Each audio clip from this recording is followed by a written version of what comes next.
undefeated, and now the undisputed female middleweight champion of the world, Claressa Shields.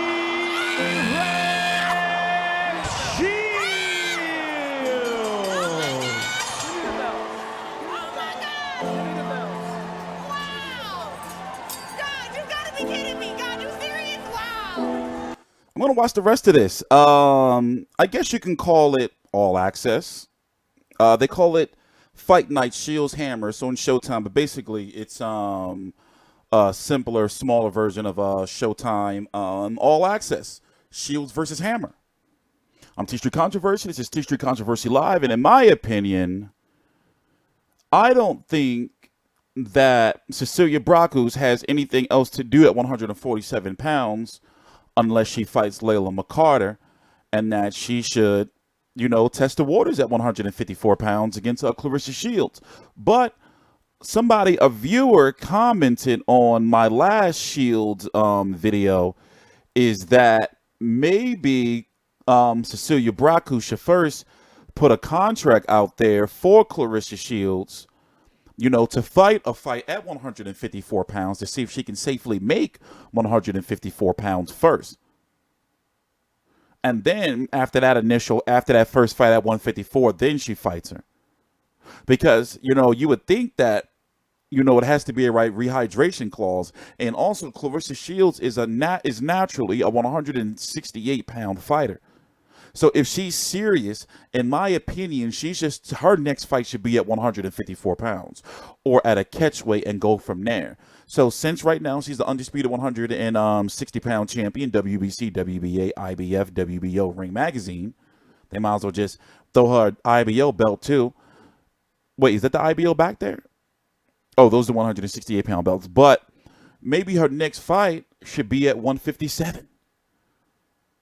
And then if they want to build up the Cecilia Braekhus fight more, then maybe Cecilia Braekhus should fight at a catch weight of 150. Or maybe move to 154 pounds and take on Hannah Gabriels for her WBO 154-pound women's title. Her husband, by the way, Brian Vasquez, is fighting tonight. I'm hoping somebody at Top Rank, if she's there at the Top Rank Crawford Con card, talks to her if she's there with him, to, see what's going on with what she's doing. Because right now, the women need this exposure. And also, what is Cecilia Braekhus going to do? She seems like, from social media and everything, she's somewhat entertaining it. But it seems she wants that cyborg fight more, as it would be more money, more exposure. Katie Taylor, people keep talking about Katie Taylor. Katie Taylor, in regards to Claressa Shields and Cecilia Braekhus, I've talked to Katie Taylor multiple times. Other media members have talked to Katie Taylor. The Cecilia Braekhus fight is likely going to never happen. Katie Taylor's a 135-pound fighter. She's saying 140 at most. 147 is just too big. She'd be fucking He-Man.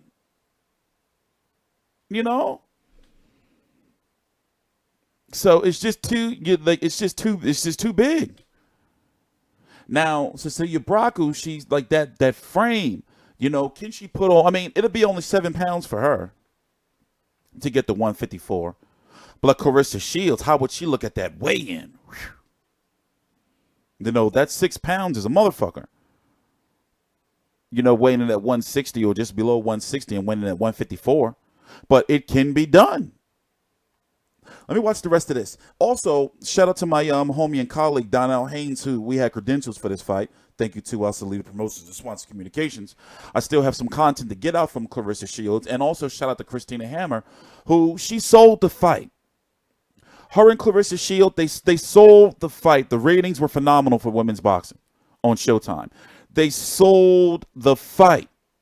Okay? Christina Hammer was humble in defeat. Yeah, Claressa Shields, a little emotional, but she let it all out. But she's been humble as well since. I'm sure Christina Hammer's hurting, but I'm glad that she didn't say, I think I won the fight. And, she was humble. Like, she was really, really humble in defeat. And she gave props. So leave that woman alone. But I'm going to watch the rest of this. I'll be right back. This is on the Showtime page. I'm going to put this on my website. And also, I'm going to put a link down below I'm not gonna put the link down below. Damn it! Go to the Showtime page. You know, you're not children. Go to the Showtime YouTube page, Showtime Boxing YouTube page, or Showtime Sports. You're not children. I'll be right back.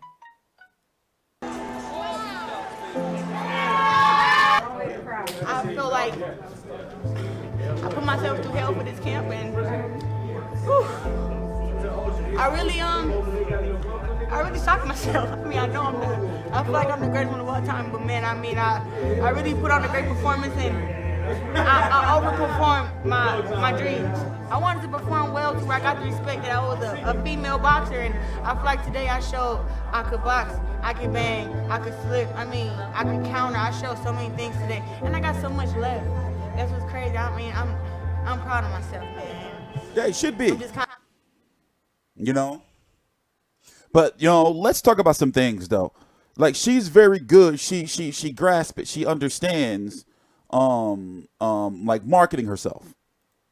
So I don't think she really wants to fight motherfucking Keith Thurman or motherfucking Rocky Felding. It's just that you assholes are gullible sometimes, and y'all probably think she's serious. You know?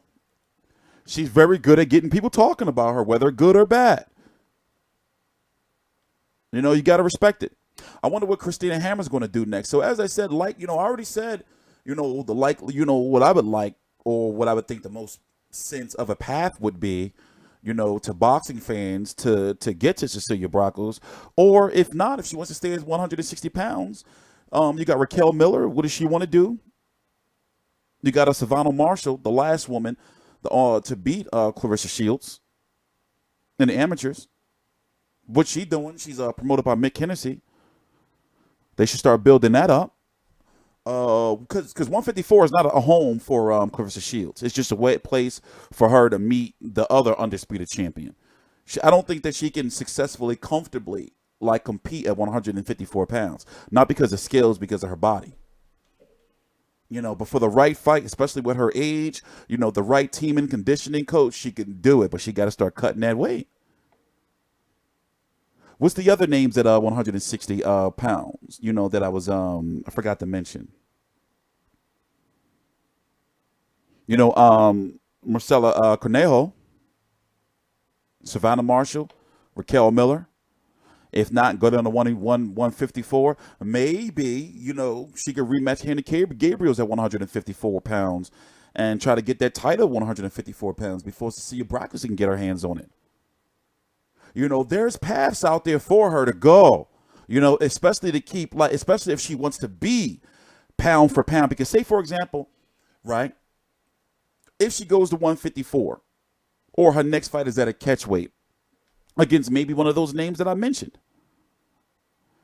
and then her next fight after that is at 154 in a Hannah Gabriels rematch. If she wins, she gets that belt. She's going to be pound for pound right now. When Delphine defeats, if Katie Taylor defeats Delphine Persoon, then to me, she's going to be pound for pound until whatever. They're neck and neck. See, I can look at those opponents. I cover women's boxing. Not just one Claressa Shields fight, not just one Katie Taylor fight. I do previews, even we're covering this. We cover Claressa Shields fights in detail. We cover Hannah Gabriels fights, when they're televised. We cover all of women's boxing, when time permits, and pretty much all of them that are televised. We miss a couple of here and there, but Americans, Michaela Mayer, her, for Sean Cruz DeZern, who they both fought in their debut, her. We're covering them. So I like to think that we have a little bit of respect in women's boxing. Our job is not to pick sides, just to promote the sport and to educate you and to let you know who are the fighters to look out for. So if you hear a female fighter's fighting who, you're like, oh yeah, TstreeT talked about, who's, this. Our job is to build up women's boxing. So not necessarily for this, not only just for this generation, but for the next generations of women's boxing, that new fans know who these women are. You see what I'm saying? That's how it starts. So that's why I'm covering all these weight divisions. And even today, I'm covering Courtney Shannon, that's her name, She beat up that little girl, made her cry her last fight. The women's boxing, like it's not a lot of top talent. So you got to go with top names or the names that are circulating around out there, or, you know, that beauty. You got to go with the pretty ones. That's just, unfortunately, that's the ugly truth about boxing, is that if you can't get a really, really good name, then you got to get a pretty chick, you know, that the thirsty fuckboys can drool over. You know, but, oh, I want to see her. Oh, yeah.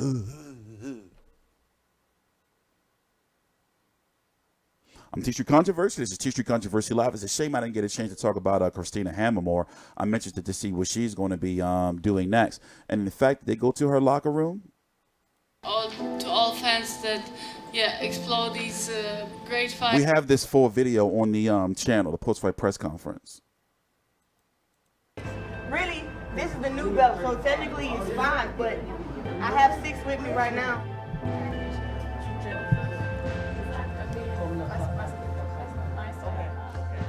Christina Hammer is good. She just don't have she doesn't have anything besides the jab and the straight.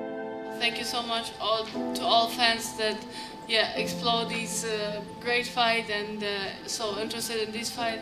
So that's boxing. Just not enough tools in the bag. Next time is your day. And she's a strong woman. We're both strong women, and I think the fans got to fight what they expect. And yes. So I'm a champion. I come back stronger. See you. Give it up.